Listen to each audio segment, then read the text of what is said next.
Now we're going to go into the enemy and what keeps you trapped in the ordinary world. Okay, so this is where there has to be a huge caveat to what we've got in the workbook, because there are a whole bunch of questions that are there to help you just unpack, some of the situations, circumstances, stories, narrative, whatever it is that, you have found to possibly hold you back. Okay.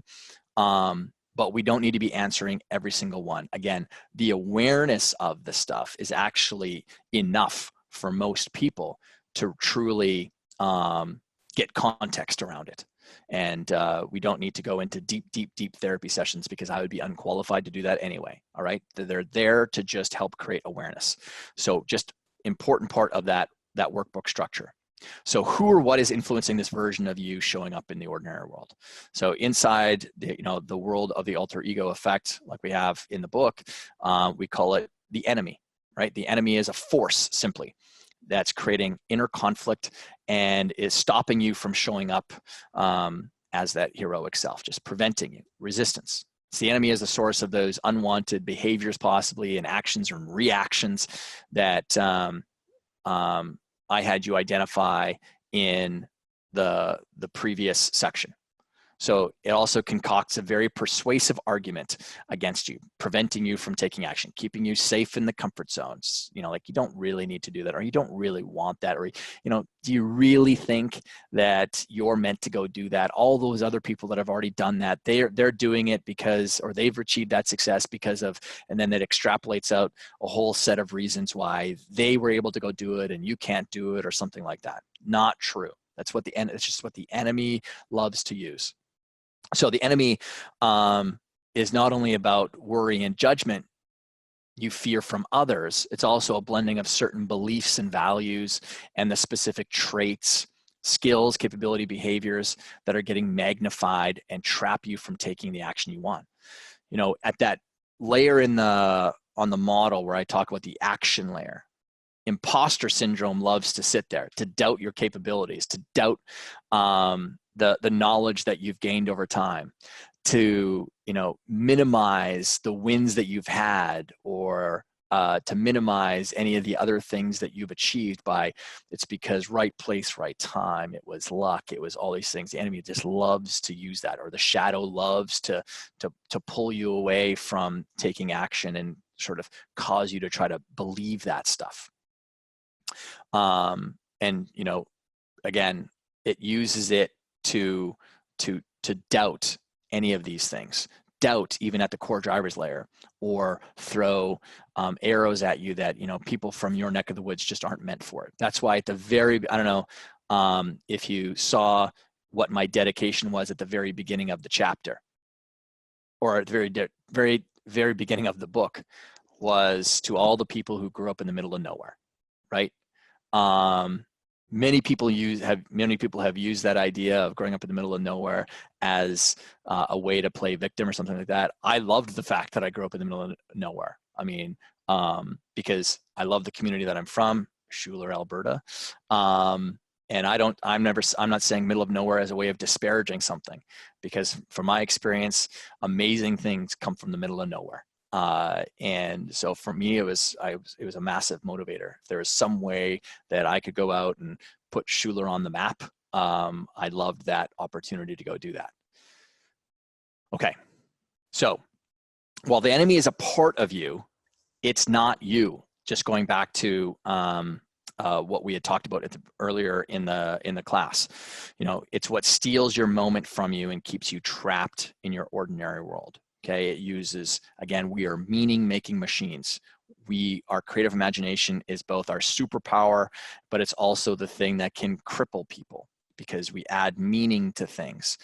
A lot of people add meaning that doesn't empower them. And that's what the enemy is penning, is the story that disempowers you. Well, we're trying to create a story over on the other side, in the light side, that actually pulls you forward. Mikhail says, what is the evolutionary purpose, origins of having an enemy in our heads? When you say evolutionary, do you mean like from a biological standpoint? or just why are we using it in the context of this particular training?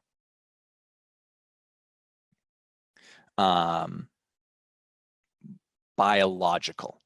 Well, I mean, from the reptilian part of our brain, so we have 3 layers to the brain: the reptilian, the limbic, and then the frontal lobe or the prefrontal cortex. You know, because we've developed over a millennia from other animals, right? The reptilian brain is all about fight or flight. Fight, it's really, for lack of better terms, but to keep the palate together, it's fight, flight, flee, and fuck. So it's, you know, sex. That's what it's to replicate itself. And so for us, though, we've got these 3 brains that actually can compete with one another. You know, that it's very much like that fight, flight, freeze, and state is just you're living just so much in the present, right? And so when I'm hungry, I eat. But we're not built that way anymore. And because these layers are there, the enemy is just simply parts of like the older parts of our brain that actually don't serve us right now, right? Because we're not trying to run away from saber-toothed tigers right now. There's a ton of actual safety in our world. And how I know that to be true is if you actually walk down the street, like you're actually placing a high degree of trust in the world around you, right? Because you walk past people all the time on the street and never give any thought or mind to, or attention to that person coming to harm you or hit you or something like that. So, you know, it's just, we're creating context around just how the brain works by giving it a name of like the enemy, which is just processes that are sort of embedded in us, and that might not serve you towards the goal. You know, like you start projecting out a whole bunch of anxiety and stress on what's going to happen, which again, we have a predictive brain. Our brain works that way. It likes to try to like answer the questions of what if, but most people just aren't using or asking themselves an empowering set of questions that will serve them to help them move forward. Okay, so to move forward here, so the enemy uses common forces. Those are the ones that are most commonly discussed out loud amongst people. You know, thoughts, emotions, and behavior that impact and explain how and why we show up and underperform on our field of play or in a moment of impact. They're the worries and the doubts and the confidence busters that we kind of may say to other people. It concocts a persuasive argument to prevent you from taking some sort of action. Well, you're going to lose money, and you know, losing money is an attack on your safety and your security. So we shouldn't probably do that. The hidden forces, though, which are far more sinister, we have a harder time identifying them as the reason why we might not be doing something. And we also don't discuss them as often, right? Imposter syndrome, which has now become a little bit more common, people have brought it up, but personal trauma and tribal narratives are 2 that are not identified as much, right? For me, now that I'm way on the other side of all of the abuse that happened to me as a kid, that's why I'll talk about it, to give, you know, people free, you know, as a signal to some people that you can get to the other side of some things that are, you know, pretty, could be pretty terrible. But for me, you know, that also did, you know, help me develop a strength and even skills that serve me today and allow me to, like, you know, work with people with more compassion than just, you know, treating everyone like they're a nail and coming at them with a hammer. You know, there's nuance to life. So those hidden forces are very sinister, and they're harder to detect and can control your life like the strings on a puppet, right? So let's find out. So pop quiz a little bit. You know, do any of these sound familiar? You don't have to answer these, you know, in here, but sometimes I have trouble controlling my emotions. There are times when I feel lack of confidence. I often worry what others think of me. There are times when I doubt my abilities. I wish I could take more risks in life. I don't always feel like I'm being intentional about my life. Feel like I have a bad attitude about certain things. times I allow myself to slack off and be lazy when I really want something. Okay. So, you know, any one of those is you either taking something and adopting it as a part of your identity. Well, that traps you, right? So if you think that you're lazy, someone called you lazy as a kid, and now you're just a lazy person, then, and chances are, gang, if that's you, I would shock me, because lazy people truly in life don't pursue change. It would be shocking. So, you know, but bad attitudes. Well, an attitude isn't good or bad until you decide something. You know, something isn't anything until you've added meaning to it, right? And I bring up sales a lot because it's a trigger for a lot of people, where a lot of people, you know, sort of layer the weight of negativity to sales as opposed to positivity, where that's where mine is. You know, there's so much positive that comes out of, you know, giving people an offer to make a change or to take action. Okay. So, to move forward with this, what is the enemy saying? As part of the pre-class adventure for the lesson, I asked you to catch yourself saying statements like these to yourself and to write them down.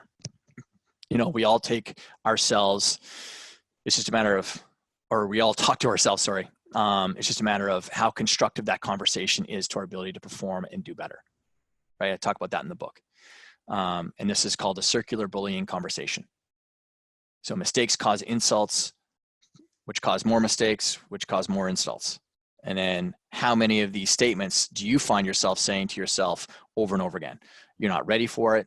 You know, you've never blank before. Are you sure you want to? You've only ever done.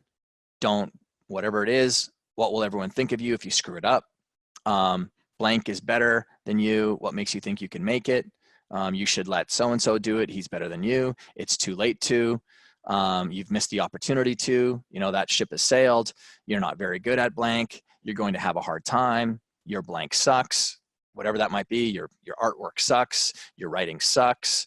All that kind of stuff. I mean, that one, you know, that little enemy's voice was trying to trip me up when I was starting with the book. You know, well, your writing doesn't suck. And I was stacking myself up against, yeah, there's another one. You're too old for that. You're too old.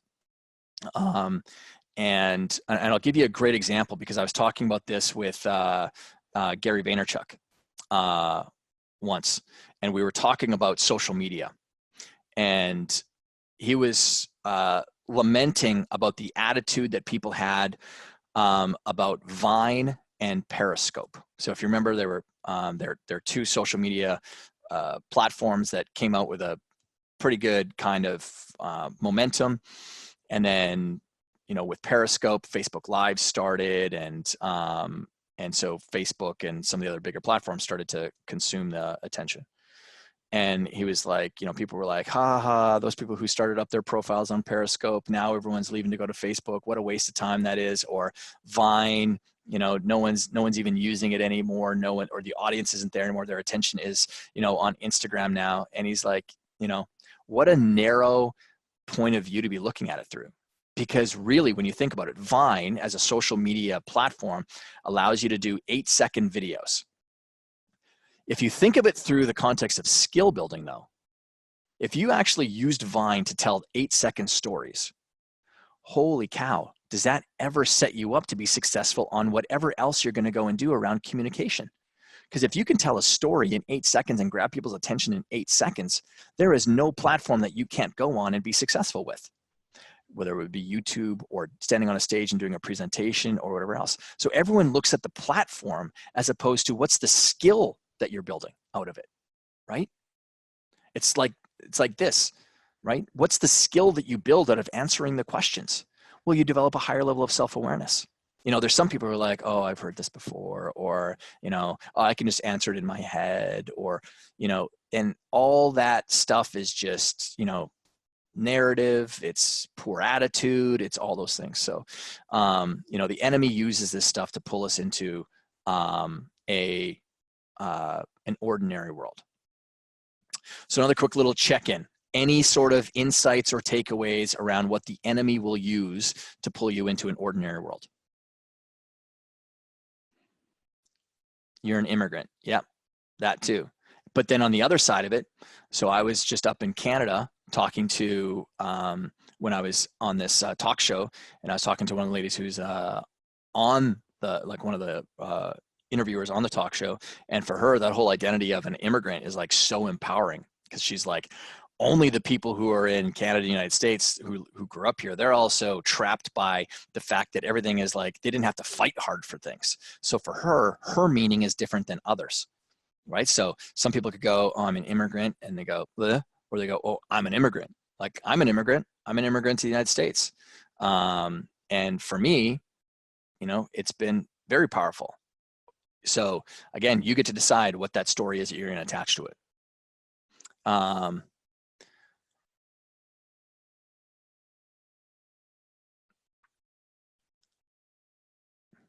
So Kyle says, you've only worked with your hands before this. Without a degree, you won't be as talented. Interesting. So then in what way has that trapped Kyle? You know, or on the other side of that, Kyle, is, you know, because you've worked with your hands, what amazing gift is that giving you going into this new pursuit, right? Or because I know that you are you're an accomplished mixologist, you know, and bartender. And I think, from what I remember correctly, Kyle, you're someone who was like amazing at like all the, you know, when you spin the glasses, I forget what that's actually called. It's not coming to me, but like, you know, how does that make you now unique? Like, how do you attach that now to the origin story of the new thing that you're doing that makes your value proposition and the way that you show up different than other people? How can you use that as a way to uniquely teach other people, right? And engage people? Is there a way that you can use that story from the past, or the skills that you built up, to actually bring a new, innovative way of revealing and you know, helping people in this new area as well?